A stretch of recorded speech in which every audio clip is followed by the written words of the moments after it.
Attends un instant. Mashallah, si cette vidéo est apparue sur ton écran, c'est que tu en as réellement besoin. À la thème. Ce que je vais te transmettre, je viens tout juste de le découvrir moi-même. Frères et sœurs, écoutez-moi attentivement. Scientifique de la NASA, spécialiste en astrophysique, habitué à scruter les étoiles et à percer les secrets de l'univers. Mais, une nuit en plein Ramadan, il observe un phénomène céleste, impossible à expliquer par la science. Ce qu'il voit bouleverse tout ce qu'il croyait savoir. Une lumière inexplicable, un silence cosmique et une vérité ancienne que la science n'avait jamais osé approcher. Cette nuit-là, sa vie bascule à jamais. Oh Allah, on est dans le mois béni de Ramadan que tu nous accordes par ta grâce une fois encore. Un mois empli de ta miséricorde abondante. Restez jusqu'à la fin pour découvrir cette histoire miraculeuse. Envoyez des bénédictions pour le prophète Muhammad. Sallallahu alayhi wa sallam. En commentaire, un scientifique de l'agence aéronautique et spatiale américaine, la NASA, a été contraint de perdre son poste prestigieux après s'être converti à l'islam, suite à ce qu'il décrit comme un miracle observé durant la nuit de Laylat al-Qadr. Cette expérience spirituelle a été vécue par Carner, un ancien cadre de la NASA qui a été licencié peu de temps après sa conversion. Mais alors, que s'est-il passé exactement lorsqu'il a reçu la guidée divine? D'après une émission sur YouTube intitulée Friends of Learning, Carner est un expert en astronomie et en astrophysique. Il a travaillé pendant plus de 10 ans à la NASA. Je suis très fier de mon travail, car j'ai le sentiment de contribuer à la science et au progrès de l'humanité. Je suis aussi passionné par les phénomènes célestes fascinants tels que les étoiles, les planètes, les galaxies, etc. A-t-il confié. Parmi les phénomènes célestes qui le fascinaient le plus, il cite la nuit de Laylat al-Qadr. Les musulmans croient qu'il s'agit d'une nuit meilleure que 1000 mois, qui survient durant le mois de Ramadan. Nuit du destin, meilleure que 1000 mois. Le prophète Mohammed, que la prière d'Allah et son salut veillaient sur lui, redoublait d'efforts durant ces nuits. Il priait plus, il invoquait plus, il se détachait du monde pour se rapprocher d'Allah. Pourquoi? Parce qu'il savait que ces nuits décident de notre avenir. Imagine tes péchés effacés, ton cœur purifié, des années d'adoration écrites en une seule nuit.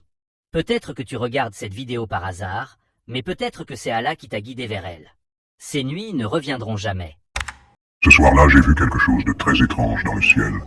Il n'y avait pas d'étoiles, mais le ciel semblait lumineux. L'air était également très frais et agréable. A-t-il rapporté. Carner a senti que cette nuit était différente. Je me suis demandé ce qu'il se passait. En faisant des recherches, j'ai découvert qu'en temps normal, environ 10 étoiles filantes et 20 000 météores pénètrent l'atmosphère terrestre chaque jour, sauf cette nuit-là, a-t-il expliqué. Selon lui, aucune étoile ni météore n'est tombée cette nuit-là. En poursuivant ses recherches, il a découvert que cette nuit particulière tombait sur l'une des nuits impaires des 10 dernières nuits du Ramadan.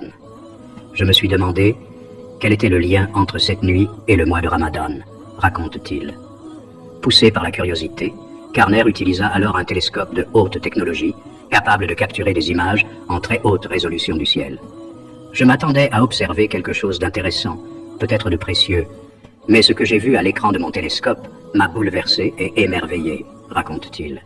J'ai vu Une lumière très brillante et magnifique émanant de la direction de la Kaaba, située à la Mecque. Cette lumière était différente de celle des étoiles ou des planètes. Elle ressemblait à un faisceau laser qui semblait relier la Kaaba au ciel, a-t-il ajouté. Au début, Carner n'en crut pas ses yeux. J'ai pensé qu'il s'agissait d'un bug technique ou d'une hallucination. J'ai réinitialisé mon télescope et revérifié les données, mais le résultat était identique. La lumière était toujours là, inchangée. J'étais troublé et curieux.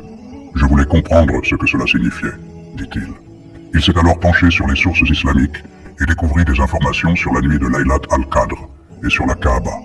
Il décida d'en parler à un collègue musulman pour en savoir davantage. Mon collègue m'a expliqué que cette nuit était Laylat al-Qadr, une nuit extrêmement noble et bénie pour les musulmans. Il m'a également lu des versets du Coran relatifs à cette nuit, a-t-il rapporté. Carner fut stupéfait par les explications tirées des versets sacrés. J'étais sous le choc. Le Coran mentionne cette nuit bénie depuis 14 siècles, alors que la science n'a fait ses découvertes que récemment. J'étais émerveillé par la vérité du Coran et la grandeur d'Allah. Dès lors, Carner comprit que le Coran est un livre saint renfermant des vérités scientifiques irréfutables.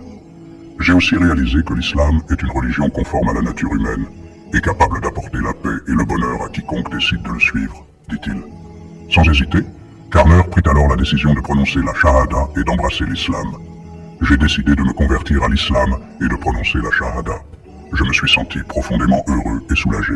J'ai eu le sentiment d'avoir trouvé le véritable sens de ma vie, d'avoir reçu la guidée et la miséricorde d'Allah, témoigne-t-il. Cependant, cette décision lui coûta son poste au sein de la NASA. La NASA n'a pas apprécié ma décision. Ils m'ont considéré comme un traître, un danger. Ils ont même dissimulé les faits scientifiques que j'avais découverts cette nuit-là, déclare-t-il. Selon lui, il ne voulait pas que le monde connaisse le miracle de la nuit de Laylat al-Qadr, ni la vérité sur l'islam. Mais je ne regrette rien. Je ne me soucie ni de ma position, ni des richesses de ce monde. Ce qui m'importe, c'est la vérité et la foi. Je veux transmettre le message de l'islam aux autres. Je veux uniquement adorer Allah et rechercher son agrément, affirme-t-il. Il conclut, j'ai commencé à m'intéresser davantage à l'islam. J'ai découvert que c'est une religion fondée sur la raison et la connaissance. J'ai compris que l'islam, en lui-même, est un miracle. Ce que Karner a vu cette nuit-là ne relevait pas seulement de l'astronomie, mais du miracle. Face à une lumière que la science ne pouvait expliquer, il a trouvé une vérité que seul le cœur peut reconnaître. Il a perdu son poste, mais trouvé la foi.